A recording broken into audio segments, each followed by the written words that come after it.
বাসে করে। আশা করছি আমার থাম্বনেল দেখে আপনারা বুঝতেই পেরেছেন যে আমি কোথায় যাচ্ছি। হ্যাঁ, আমি যাচ্ছি হাওড়া থেকে গুয়াহাটি।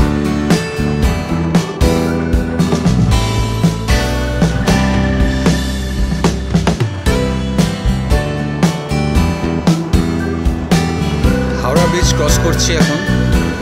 সামনেই দেখতে পাচ্ছি আমি গঙ্গা বা হুগলি রিভার। হাওড়া স্টেশনের একদম সামনেই আমি চলে এসেছি। ওয়েদারটা খুব একটা ভালো মনে হচ্ছে না, পুরো আকাশ মেঘলা করে আছে, মনে হয় বৃষ্টি হবে। আমি হাওড়া স্টেশনে এসে গেছি, একদম হাওড়া স্টেশনের সামনেই। এবারে হাওড়া স্টেশনের ভিতরে ঢুকে ট্রেন ধরব।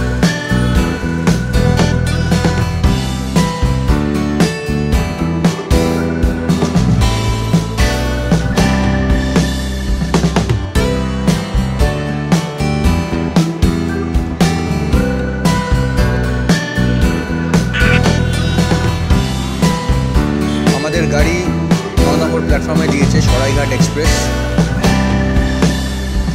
কিছুক্ষণ পরেই গাড়ি ছাড়বে।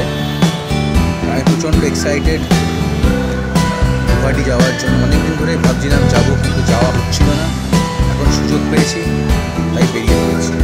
আমার সাথে আছে আমার বন্ধু রাজিত। ট্রেনের দিকে ছেড়ে দিয়েছে, আমরা গুয়াহাটির দিকে এগিয়ে যাচ্ছি। আকাশ কিন্তু ভালো না, মনে হয় প্রচণ্ড বৃষ্টি হবে। তারপর জানি না কী হবে, দেখা যাক কী হয়। হ্যাঁ, রাত হয়ে গেছে। ট্রেন হঠাৎ দেখলাম দাঁড়িয়ে একটা স্টেশনের আগে, কোনো সিগন্যাল নেই। বৃষ্টি হচ্ছিল প্রচণ্ড। পরদিন সকালবেলা কি বৃষ্টি কমে গেছে, কিন্তু মেঘলা ওয়েদার। আমরা অলরেডি আসামের দিকে ঢুকে গেছি, ওয়েস্ট বেঙ্গল ছেড়ে।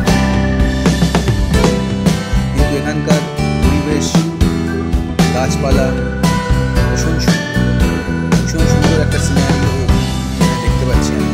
সামনে সুন্দর পাহাড়, আর ট্রেন প্রচণ্ড জোরে এগিয়ে চলেছে। মেঘলা আকাশ, ওয়েদারটা খুব গরম নেই, কিন্তু খুব প্লেজেন্ট ওয়েদার, ভীষণ ভালো লাগছে।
ক্রস করছে বিশাল বড় ব্রিজ, আর নদীর অবস্থা খুব একটা ভালো না। প্রচণ্ড নদীর জলের স্রোত, আর আকাশের অবস্থাও খুব ভালো।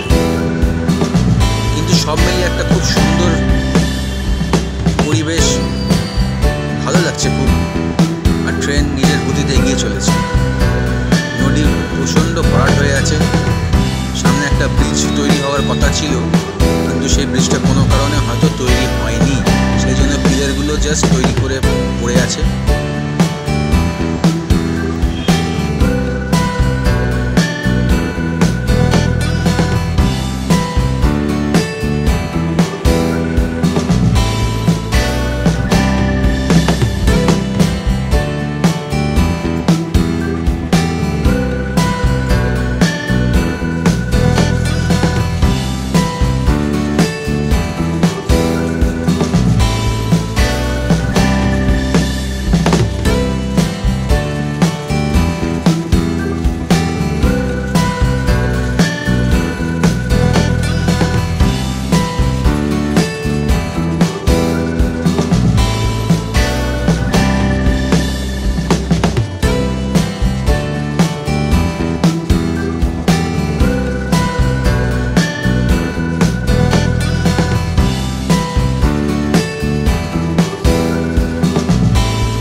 কামাখ্যা স্টেশন পৌঁছে যাব, তারপরেই স্টেশন হচ্ছে গুয়াহাটি। সেই অপেক্ষায় বসে আছি, তাকিয়ে আছি সেখানে দরজার দিকে কখন গুয়াহাটি স্টেশন পৌঁছাবো। কিন্তু বলতে বলতেই গুয়াহাটি স্টেশনে আমরা ঢুকে গেলাম। এবারে সত্যি প্রচণ্ড এক্সাইটমেন্ট আমার বেড়ে গেছে। এতদিনের অপেক্ষা আমার সাকসেসফুল হলো গুয়াহাটিতে আসার জন্য। তারপরে বলবো আমরা কোথায় কোথায় যাচ্ছি, কী করছি। চলুন ট্রেন থেকে নেমে দেখা যাক কী করা যায়।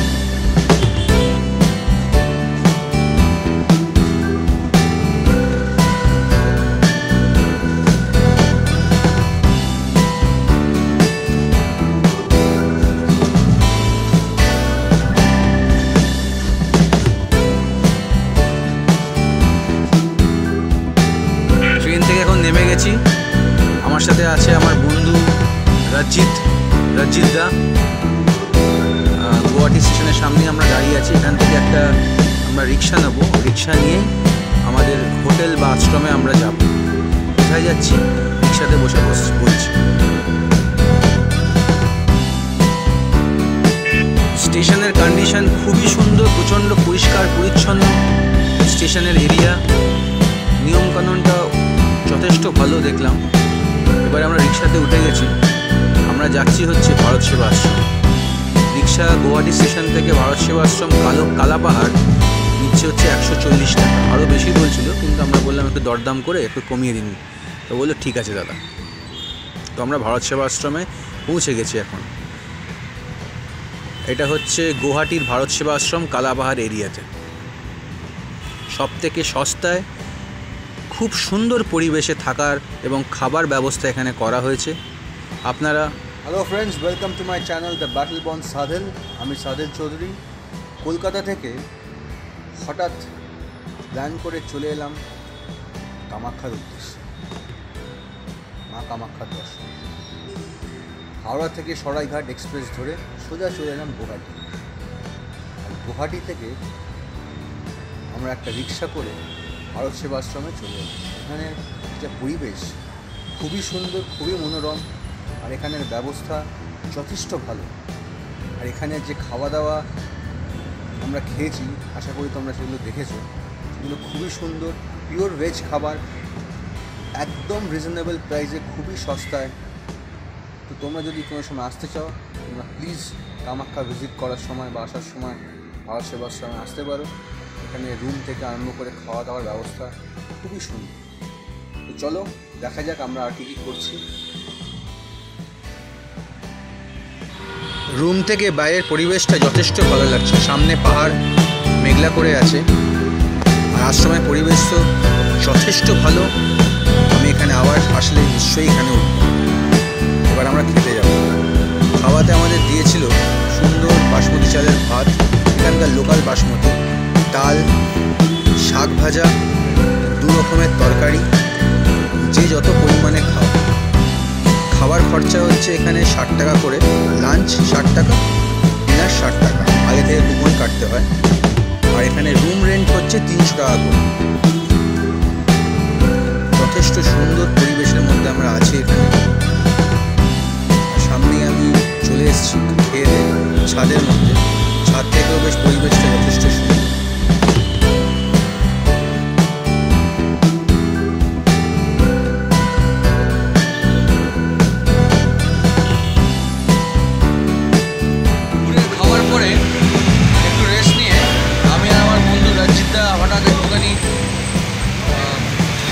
সেবা আশ্রমের সামনে মার্কেটে একটুখানি জাস্ট ঘুরতে বেরোলাম। ঘুরতে বেরিয়েই দেখলাম সামনে একটা মিষ্টির দোকান। তো মিষ্টির দোকানে এই ছোট্ট ভাইটি আছে। ভাই তোমার নাম বাতাও। কৃষ্ণ? ভাইয়ের নাম কৃষ্ণ। আচ্ছা, হরে কৃষ্ণ। কৃষ্ণ আমাদের টক দই খাওয়ালো। টক দইটা আমি খেয়ে নিয়েছি, খুবই সুন্দর এখানকার টক দই। আর রজিতদা খেলো, কী খেলে তুমি? গমের লাড্ডু। গমের লাড্ডু আর কী খেয়েছো? গমের লাড্ডু আর ওই সিঙ্গাড়া সত্যি খুব ভালো। আর নিমকি, আর টেস্টটা খুব ভালো, মানে অন্য জায়গার সিঙ্গাড়া। তো আমি ওকে বললাম, ও বললো আমি দইটা খাবো। তা দইটাও খুব ভালো, যেহেতু খেয়েছে বললো খুব ভালো। তো জাস্ট আর কী করবো, এটা খাই আপাতত।